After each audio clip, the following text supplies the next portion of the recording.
Hello everyone, আমি Naznin Singapore থেকে 15 minute Bangla শেখার আসরে সকল শিক্ষার্থীকে জানাচ্ছি সাদর সম্ভাষণ। তোমরা কেমন আছো?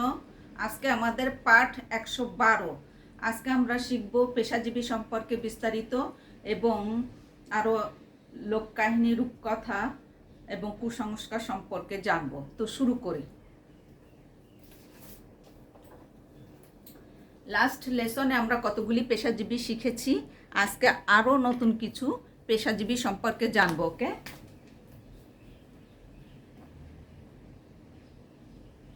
এক নম্বর হচ্ছে দন্ত চিকিৎসক।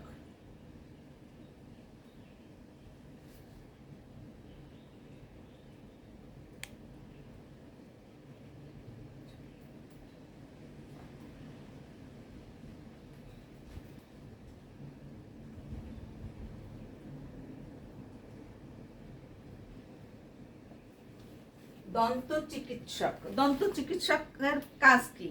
যিনি বা যারা দাঁতের চিকিৎসা করেন তাদেরকে বলা হয় দন্ত চিকিৎসক। ওকে, 2 নম্বর কি?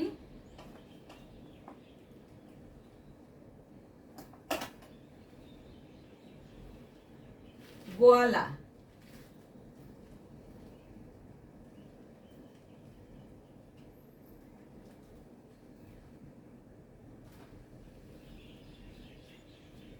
গোয়ালা কাদেরকে বলা হয়? গোয়ালা বা গয়লা, যিনি বা যারা দুধ বিক্রি করেন, গরুর দুধ, ছাগলের দুধ, এগুলো যারা বিক্রি করেন তাদেরকে বলা হয় গোয়ালা, তাই না? 3 নম্বর কি?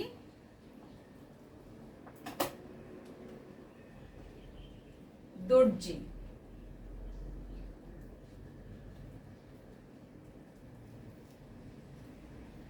দর্জির কাজ কি? যিনি বা যারা কাপড় তৈরি করেন তাদেরকে বলা হয় দর্জি। জামা কাপড় যারা সেলাই করেন তাদেরকে দর্জি বলা হয়, তাই না? 4 নম্বর কি?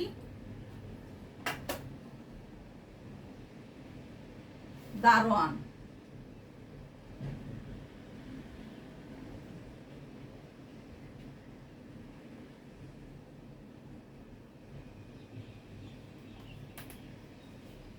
দারোয়ান বা চৌকিদার, হ্যাঁ, বা প্রহরী বা পাহারাদার, হ্যাঁ, এদের কাজ কি? যিনি বা যারা বাড়ি পাহারা দেন, অফিস আদালত পাহারা দেন, হ্যাঁ, তাদেরকে বলা হয় দারোয়ান বা চৌকিদার বা প্রহরী বা পাহারাদার। ওকে, এরপরে 5 নম্বর কি?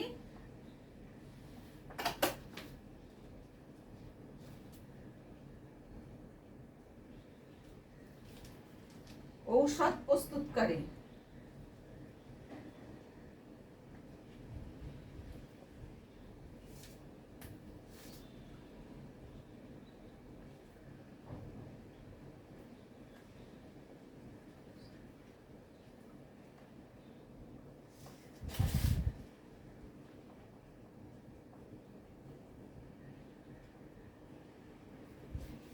ঔষধ প্রস্তুতকারী, যিনি বা যারা ঔষধ প্রস্তুত করেন তাদেরকে বলা হয় ঔষধ প্রস্তুতকারী, তাই না?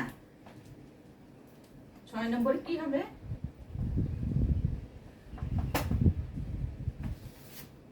ছয় নম্বর হচ্ছে ধোপা।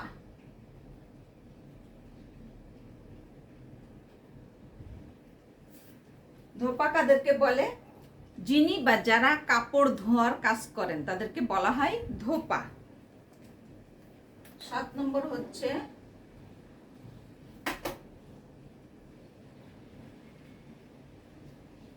ভূতত্ত্ববিদ।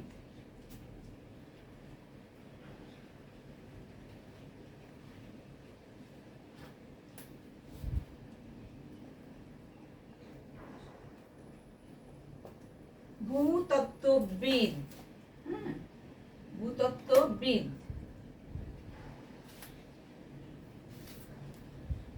যিনি বা যারা ভূপৃষ্ঠ এবং পৃথিবীর উৎপত্তি ও বিকাশ সম্পর্কে অভিজ্ঞ তাদেরকে বলা হয় ভূতত্ত্ববিদ, তাই না? 8 নম্বর কি হবে? নাপিত।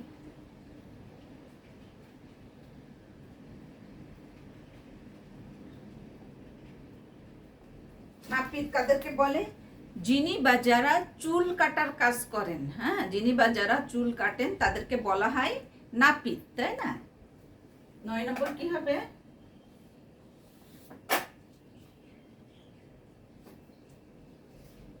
ভৃত্য।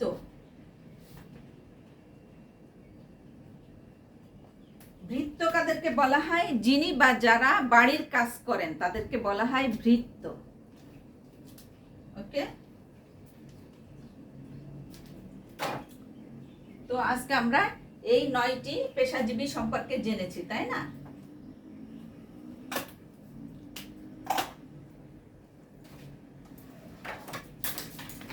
লাস্ট লেসনে আমরা কতগুলি পেশাজীবী সম্পর্কে শিখেছিলাম, আজকে আরো 9টি পেশাজীবী সম্পর্কে জানলাম, তাই না? এখন আমরা জানবো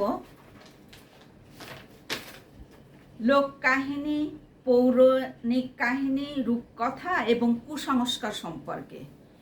হ্যাঁ, লোক কাহিনী বলতে আমরা কি বুঝি? 19 শতকের মাঝামাঝি সময়ে ইউরোপে লোক প্রচলিত গান, নাচ এবং উৎসবকে চিহ্নিত করার জন্য লোক কাহিনী কথাটা প্রথম ব্যবহৃত হয়। লোক কাহিনী বলতে যুগ যুগ ধরে লোকের মুখে মুখে প্রচলিত গল্পগাথা, গান, সামাজিক বিশ্বাস এবং ঐতিহ্যকে বোঝায়। বস্তুতপক্ষে লোককাহিনী মানুষের সামাজিক জীবন, তাদের ঐতিহ্য এবং বিশ্বাসকে মানুষের সামনে তুলে ধরতে সাহায্য করে।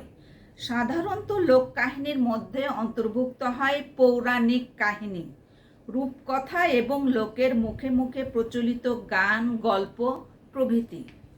পৌরাণিক কাহিনী অনেক সময়ই অতি প্রাকৃত গল্পকথায় ভরপুর থাকে। সেখানে মানুষের বিশ্বাসের উপর ভিত্তি করে প্রচলিত ঘটনা এবং চরিত্রের বর্ণনা থাকে। এইসব গল্পের অনেকাংশই হয়তো বা ঐতিহাসিক চরিত্রের উপর নির্ভর করে সৃষ্টি হয়ে ওঠে। এসব গল্পের চরিত্রগুলোর অতি মানবিক শক্তি এবং কর্মকাণ্ড শুনেই বোঝা যায় যে এদের সত্যতা যাচাই করা একেবারেই অসম্ভব। রূপকথাও অনেক ধরনের কাল্পনিক গল্পকথায় ভরপুর থাকে, কিন্তু এদের চরিত্রগুলো কোনো ঐতিহাসিক চরিত্র নয়।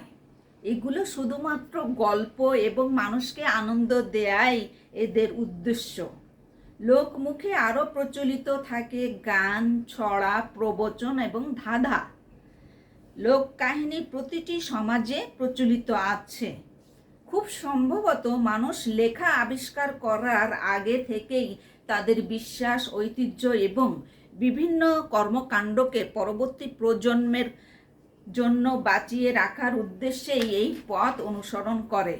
লোক কাহিনীর লোক অংশটা বোঝায় যে এটা সাধারণ মানুষের দ্বারা সৃষ্ট, এবং কাহিনী অংশটা বোঝায় যে এই গান, গল্প, ছড়া ইত্যাদির উৎস হচ্ছে মানুষের অভিজ্ঞতা, জ্ঞান এবং বিশ্বাস। এই কারণে ইতিহাসের পাতায় এই লোক কাহিনী বিশেষ উল্লেখযোগ্য স্থান দখল করে আছে। ইতিহাসের পাতায় এই লোককাহিনী বিশেষ উল্লেখযোগ্য স্থান দখল করে আছে। লোককাহিনীর সঙ্গে সঙ্গে আর একটা শব্দের সঙ্গে আমরা পরিচিত, সেটা হচ্ছে কুসংস্কার। অভিধান অনুযায়ী অজ্ঞতার কারণে অপরিচিত কোনো কিছুকে ভয় পেয়ে কিংবা জাদু বা অতি প্রাকৃতিক ঘটনার উপর অন্ধ বিশ্বাস করে কোনো কাজ করাকেই কুসংস্কার বলে। কুসংস্কারগ্রস্ত মানুষদের কথা বলতে গেলে বর্তমান আমেরিকার মিশরি এবং আরাকানসাস অঞ্চলের মানুষদের কথা না বলে পারা যায় না। এই অঞ্চলে বসবাসরত কৃষকগণ 20 শতাব্দীর প্রথম দিকেও আবহাওয়ার পূর্বাভাস সম্পর্কে বৈজ্ঞানিক ব্যাখ্যাকে গুরুত্ব না দিয়ে তাদের কুসংস্কারকে বিশ্বাস করত। উদাহরণস্বরূপ, তাদের খামারের আশেপাশে যদি সাপ ঘোরাফেরা করে দেখতে পেত, তাহলে তারা বিশ্বাস করত যে খুব শীঘ্রই বৃষ্টি আসবে। এটা তাদের একটা কুসংস্কার।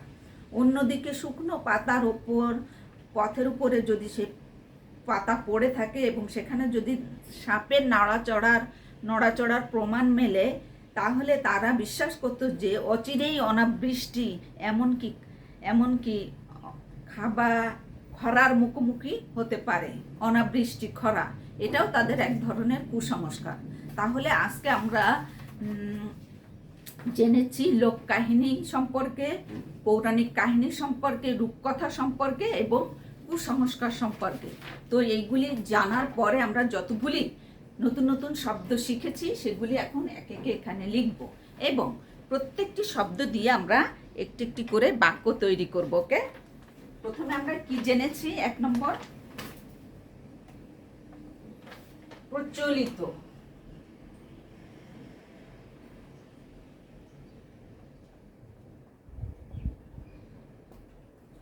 প্রচলিত, প্রচলিত শব্দের অর্থ হচ্ছে গতানুগতিক, হ্যাঁ, আর এটার ইংলিশ হচ্ছে কনভেনশনাল।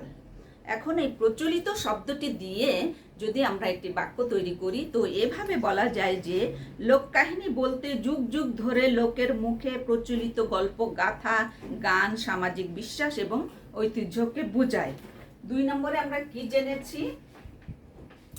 প্রস্তুত পক্ষে।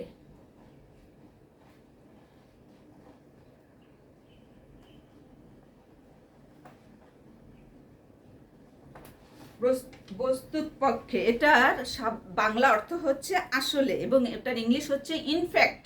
এখন এই প্রস্তুত পক্ষে শব্দটি দিয়ে যদি আমরা একটি বাক্য তৈরি করি তো এভাবে বলা যায় যে প্রস্তুত পক্ষে লোককাহিনী মানুষের সামাজিক জীবন, তাদের ঐতিহ্য এবং বিশ্বাসকে মানুষের সামনে তুলে ধরতে সাহায্য করে। এটা একটি বাক্য, তাই না? 3 নম্বরে আমরা কি জেনেছি? অনুসরণ।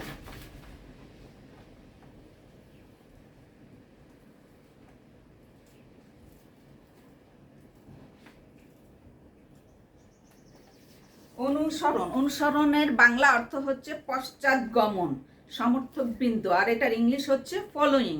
এখন এই অনুসরণ শব্দটি দিয়ে যদি আমরা একটি বাক্য তৈরি করি তো এভাবে বলা যায় যে কাউকে অন্ধভাবে অনুসরণ করা উচিত নয়। এটা একটি বাক্য। 4 নম্বরে আমরা কি শিখেছি?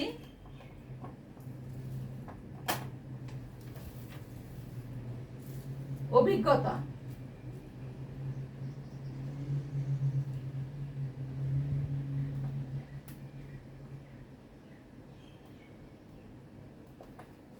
অভিজ্ঞতা, অভিজ্ঞতা শব্দের অর্থ হচ্ছে জ্ঞান, আর এটার ইংলিশ হচ্ছে এক্সপেরিয়েন্স। এখন এই অভিজ্ঞতা শব্দটি দিয়ে যদি আমরা একটি বাক্য তৈরি করি তো এভাবে বলা যায় যে লোককাহিনীর লোক অংশটা বোঝায় যে এটা সাধারণ মানুষের দ্বারা সৃষ্ট এবং কাহিনী অংশটা বোঝায় যে এটি গান, গল্প, ছড়া ইত্যাদির উৎস, মানুষের অভিজ্ঞতা, জ্ঞান এবং বিশ্বাস। এটা একটি বাক্য, তাই না? 5 নম্বরে আমরা কি জেনেছি? অন্ধবিশ্বাস।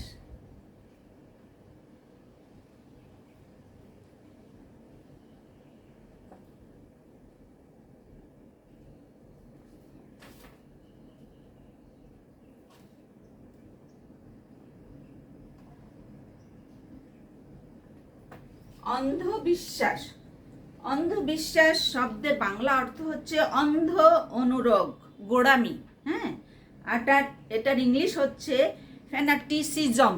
এখন এই অন্ধবিশ্বাস শব্দটি দিয়ে যদি আমরা একটি বাক্য তৈরি করি তো এভাবে বলা যায় যে অভিধান অনুযায়ী অজ্ঞতার কারণে অপরিচিত কোনো কিছুকে ভয় পেয়ে কিংবা জাদু বা অতি প্রাকৃতিক ঘটনার উপর অন্ধবিশ্বাস করে কোনো কাজ করাকেই কুসংস্কার বলে। এটা একটি বাক্য, তাই না?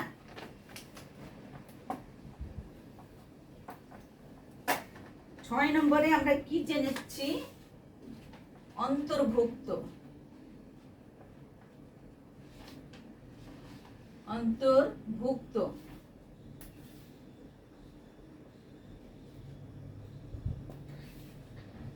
অন্তর্ভুক্ত শব্দের বাংলা অর্থ হচ্ছে শামিল, হ্যাঁ, অধীন, আর এটার ইংলিশ হচ্ছে ইনক্লুডেড। এখন এই অন্তর্ভুক্ত শব্দটি দিয়ে যদি আমরা একটি বাক্য তৈরি করি তো এভাবে বলা যায় যে সাধারণত লোক কাহিনীর মধ্যে অন্তর্ভুক্ত হয় পৌরাণিক কাহিনী, রূপকথা এবং লোকের মুখে মুখে প্রচলিত গান এবং গল্প। তো আজকে এটাও একটি বাক্য। আজকে আমরা এই 6টি নতুন শব্দ শিখেছি, তাই না? এবং এই প্রত্যেকটি শব্দ দিয়ে আজকে আমরা একটি একটি করে বাক্য তৈরি করেছি। ওকে,